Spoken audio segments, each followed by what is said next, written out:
오늘 다룰 내용은 또 1심이 끝나고 난 뒤에 보험사에서 그 결과에 불복을 하고 상소를 했을 때 다시 재판이 진행됩니다.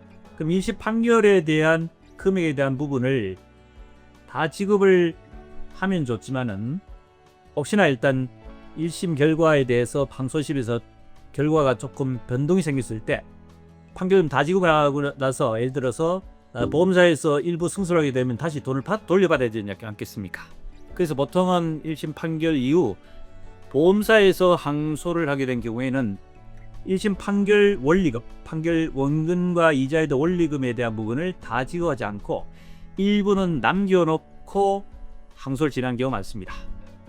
그래서 보통 이제 1심 판결 원리금에 대한 부분을 가집행금이라고 해서 일부 금액을 먼저 지급을 하고 항소를 진행하게 되는데, 자 그러면 이제 1심 판결에서 판결 원리금이 다 지급이 원래는 돼야 되는데 그 금액에 대한 부분을 일부 지급을 하고 항소를 하게 되면은 1심에서 판결 이후에 남은 가집행금 나머지 금액에 대한 부분에 대해서 항소심 결과가 나온 이후에 그 나머지 안 받은 금액에 대한 부분에서 원금과 이자가 있겠죠. 이 이자를 항소심 판결 위에 어떻게 계산하는지에 대한 부분, 여기에 대해서를 한번 다뤄보겠습니다. 자, 우선 1심 판결이 나고 나면은 그 판결금에 대한 계산은 원금이 있고 이자가 있는데, 그 원금의 이자를 어떻게 계산하냐면 1심 사고일로부터 해서 1심 판결까지에 대한 부분은 판결 원금에 대해서 연 5%를 지고야 되고, 판결 시점부터 해서 실제 수령 날짜, 예를 들어 가지고 판결이 지금 났는데 돈을 바로 지급하는 게 않겠죠. 판결문 수령하고 돈 지급 지급까지 뭐 열흘 걸릴 수도 있고 보름이 걸릴 수 있지 않겠습니까? 그러면 그 판결 시점까지는 연 5%, 그 다음 판결 시점부터 실제 돈을 받는 그 시점, 그 열흘 되면 열흘까지의 된 기간은 12%에 대한 지연 이자를 계산으로 되어 있습니다. 자, 그렇다면은 좀 전에 말씀드렸듯이 1심 판결에 대한 원리금에 대해서 가집행 금액으로 일부 지급을 하고 나머지 금액에 대해서 항소심 결과 이후에 항소심 판결이 1심 판결 금액보다 좀 적게 떨어질 수도 있고, 또는 기각이 돼서 1심 판결 원금의 원금 이자 그대로 항소심에 끝날 수 있고, 또는 1심 판결 금액보다 좀 더 많이 받을 수 있겠죠. 그거는 이제 항소심을 진행해봐야 되지 않겠습니까? 자, 그렇다면은 좀 전에 말씀드린 대로 가집행금을 지급한 뒤에 항소심 판결 이후에 나머지 안 받은 금액에 대한 부분에서 원금과 이자를 어떻게 계산하는 건지에 대해서 한번 살펴보겠습니다. 예를 들어 1심 판결에서 판결 원금이 예를 들어 4억이라 합시다. 그리고 거기에 대한 이자가 1억이라 한다면은 1심에서 판결 원리금에 대해서 원고가, 그러니까 보험회사의 피해자에게 지급의 금액은 총 5억이 되겠죠. 그런데 보험사에서 이 금액에 대한 부분을 전액 다 지급하지 않고 예를 들어 한 3억만 지급했다고 가정하겠습니다. 그럼 판결 원금과 이자를 합친 금액에 대해서 5억에서 3억을 지급하게 되면 2억이랑 금액이 남지 않겠습니까?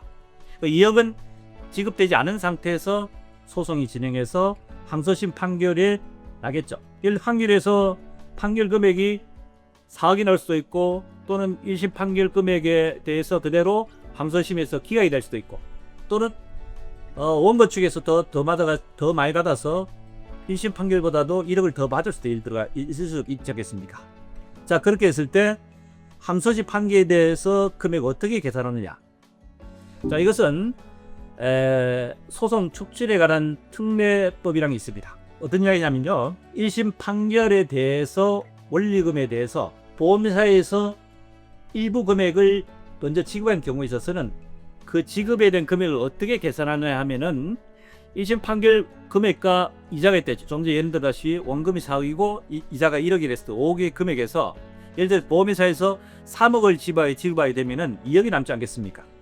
자, 그런데 이 3억에 대한 금액을 어떻게 계산하냐면은 원금 4억과 이자가 1억이라 했죠. 그럼 이 3억을 일단 이자를 먼저 공제합니다. 이자를 먼저 변제하는 거죠. 4억과 1억에 대한 원금과 이자 1억에 대해서 이자를 1억을 변제하게 되면은 나머지 금액에 대해서 4억이 남죠. 이 4억에 대해서 3억 중에서 1억을 먼저 계산했기 때문에 나머지 2억이 남죠.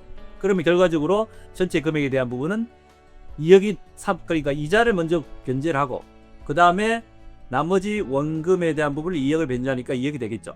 그럼 예를 들어서 보험사에서 예를 들어 가지고 2억을 만약에 가집행금을 지급했다 하면은 이자가 먼저 1억이 이자를 먼저 빼고 나서 나머지 4억에 대해서 1억을 원금에서 뺀다는 얘기입니다. 그럼 원금이 3억이 되겠죠.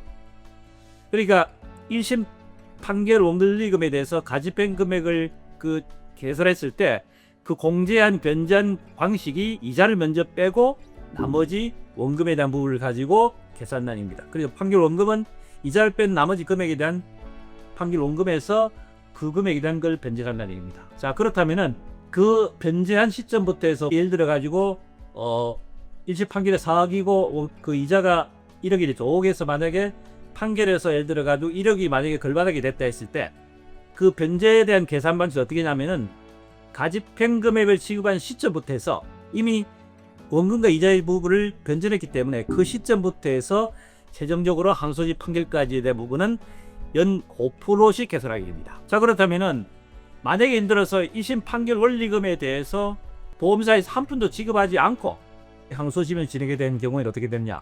제가 처음에 어떻게 말씀드린 1심 판결 금액에 대한 그 원금의 이자 계산은 판결 원금은 사고일로부터 해서 판결 시까지는 연 5%, 그 다음 판결 시점부터 해서 나머지 시제 돈 수령까지는 12%로 그랬죠. 자, 그렇다면 1심 판결이 났는데 보험사에서 돈을 한 푼도 지급하지 않고 그대로 항소심까지 가게 되면은 12% 금액을 이자를 받아야 되는 게 맞지 않겠습니까?